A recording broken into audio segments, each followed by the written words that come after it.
Dude, on the way here, the Uber driver, he's like, we need a revolution. You podcast guy. He was getting pumped up. Yeah, no, he's trying to get me to fucking do something. I'm like, dude, I'm fucking trying to go.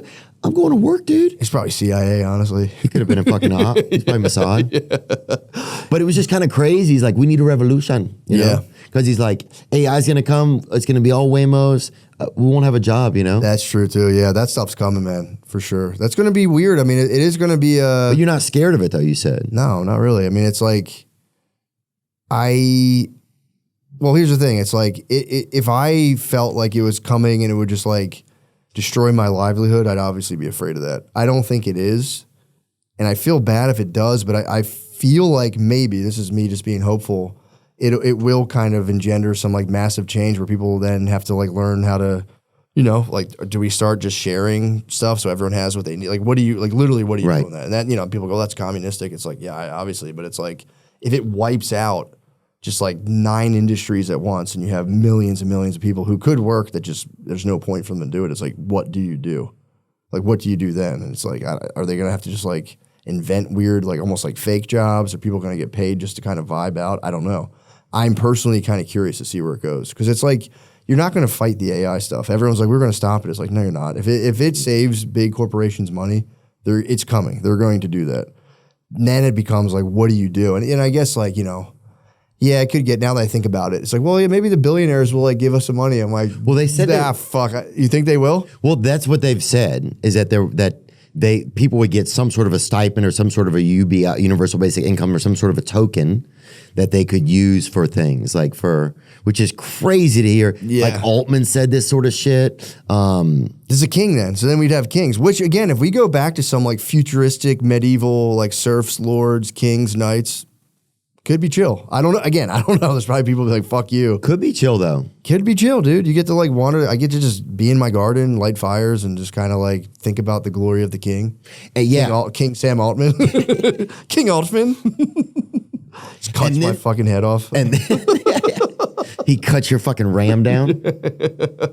He cuts your hard drive down to fucking 30 megabytes a month. No more questions about your garden. I'm like, sorry, my lord. Dude, and then that thing comes through where you throw the dead people just on it, like if your neighbor dies. Remember back in the they would just the wheelbarrow, the dead part or whatever. Yeah, like, yeah. I think, and this is just me. Shit, he had my fucking earpods in his pocket. We put him on the fucking dead cart. This is me being hey. Humanity. Check his pockets, a fat guy. You got to follow him on your device. Yeah, I feel like, you know, every society rises and then falls in a terrible cataclysm. That's like, there hasn't been one that's made it out of it yet. So like, maybe, it's like with COVID. COVID was bad, but it also did kind of shake people out of that like dull, thoughtless malaise that so many people are trapped in, just like a meaningless existence they kind of hate.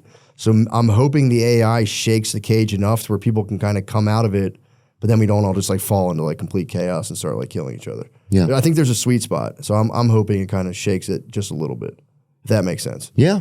So that's my hope. But it's like, yeah, then it's like, well, maybe the billionaires will be generous. I'm like, well, to me, it feels like they want us poisoned enough, right? It's obvious. There's so much that has poison in it. Yeah. Our fucking water. Fluoride makes people dumb. Like if you have fluoride in your water, you're dumber. Yeah, yeah. Which is crazy, dude. Mm. But like they want us to be dumb enough and like not have any fucking balls or want to do. And so you just are kind of like in this sort of wheel. Yeah. And you're comfortable in the wheel. And the amazing thing to me sometimes is how comfortable a lot of us are in the wheel, including myself. Oh, yeah. You're like, you know what? I could go out there and protest sometimes, or I could do this, or, you know, but I could just sit here and watch March Madness. Yeah. You know, just got some new Massa chips. I got some fucking Good Ranchers nuggets in the mail. Massa chips are nice, bro. I love those things. They're nice. If you eat too many of them, though. Yeah, it's a fucked up bellyache. And I don't eat them anymore. I had like 6 bags in a row or whatever. I can't have them anymore. No, you eat the whole bag, and you're like, I just ate a pound of beef tallow. Well, it's like having gin when you're a kid or whatever. You can't have it anymore, you know? But it's like that. For me, it just kind of burnt out. Well, the thing that I'm hopeful about is that, like, you know, because if it becomes like, if money becomes a weird thing where it's like there's UBI and like, you do have these like rich billionaire overlords, like money's the thing. If you have enough of it, it kind of like pumps up your ego to where you're like, yeah, I did it, I'm the man. I've always wondered if we could somehow trick like ultra rich, like billionaire types into being like, no, the real flex is like putting like 9 million people on like assistance and making like a cool future peaceful village and like getting them to think like, yeah, that would be cool if I did that. You know what I mean? Like, yeah, like why wouldn't they do that? You just have to make them their nerds. Like, so like Zuckerberg, you'd be like, dude, instead of like attacking them, be like, dude, actually Zuckerberg's super jacked and super tough and cool at jiu-jitsu, and be like, just like giving the nerds, everyone like, yeah, we love you guys. And maybe they'll just like, use billions of dollars to terraform the earth into like a cool Hobbit world. I don't know. Now I'm just reaching. Well, you start to wonder, is it an evil autism that's out there? Yeah, we need to give them yeah, exactly. I think you could be completely right. Because to think that you'd have billions of dollars and other people don't have anything is pretty crazy. Yeah, but that's the thing though, because it's like, I think about that all the time, and it's like, White House turns down Elon Musk's offer to pay TS agents during DHS shutdown. Why? That thing was like, well, yeah, we can't pay the TSA guy. I'm a single issue voter, and it's wait times at airports currently. Mm-hmm. But it's like, dude, just take the TSA out of there, because they're trying to both pass these like big deals where it's like, well, we'll do the TSA, but you have to agree to this. Both are doing There's omnibus bills. Yeah, it's like, take TSA out of it. You guys can go, okay, let's fund TSA. Okay, back to arguing about bullshit forever. It's just, dude, that shit pisses me off. Yeah. Musk, the CEO of Tesla and owner of social media platform X, offered to pay the salaries on Saturday. I would like to offer to pay the salaries of TSA personnel during this funding impasse that is negatively affecting the lives of so many Americans at airports throughout the country, he wrote on X. President Trump said Monday that he would love it if Musk paid the agents' salaries. I think it's great. Let him do that. The offer from Musk was also warmly received by lawmakers. But then here's the problem is. No, all right, pay him. Right? John Fetterman said the offer was incredibly generous in his response to the post. TSA agents across the country are relying on food pantries and community donations just to get by. DHS officials told House lawmakers Wednesday that over 480 airport screeners have quit since the beginning of the shutdown, and that the agency is expected to lose $1 billion in missed paychecks by the end of this week. Dude, Timothy Mellon, heir of Mellon Banking, shout out Pittsburgh, donated $130 million to pay the military during the 43-day-long government shutdown from October to November.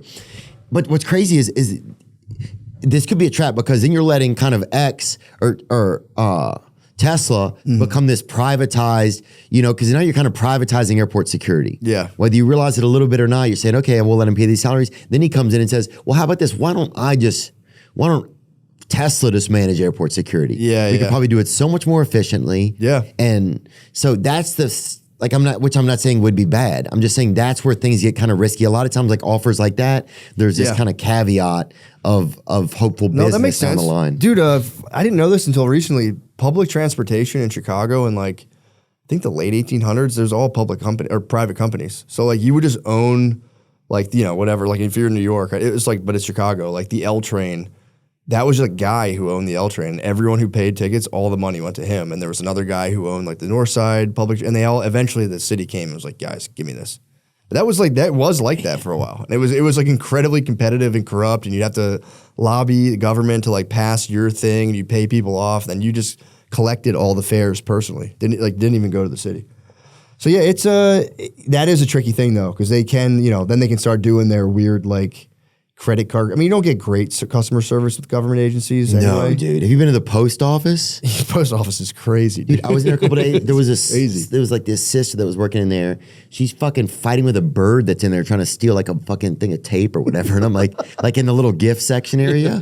I'm like, there's nobody else in there, dude. The fucking wind going by is just fucking unbelievable. There's an Asian dude. He peeked up out of the back for like a second. The guy with the mustache, and the catfish looking dude, fucking one of those packaged catfishes. Dude. He's just back there. He swims up to the fucking door and peeks around just to make sure nobody's looking for him, and fucking goes back into the fucking hiding behind the 7-day certified mail. You'll never see him for like a week. 40 more years. He's just to hide for 40 more years. Dude, it's like he saw his own shadow. It's like 11 more months of fucking being on the clock on the government's dime. Post office is crazy, dude. I used to mail all of our merch. For like in the beginning, I would mail all of our merch personally. So I started going to the post office with just like boxes of like 45, 50, 60 shirts already wrapped up. And like I got to know the people there pretty well. But it was like at first I would just show up. Before they knew me, they'd be like, what are you doing to us? And then they eventually gave me another address where I could just like drop it off at the like hub, and they would just take them like a big thing at once and just throw them in the thing.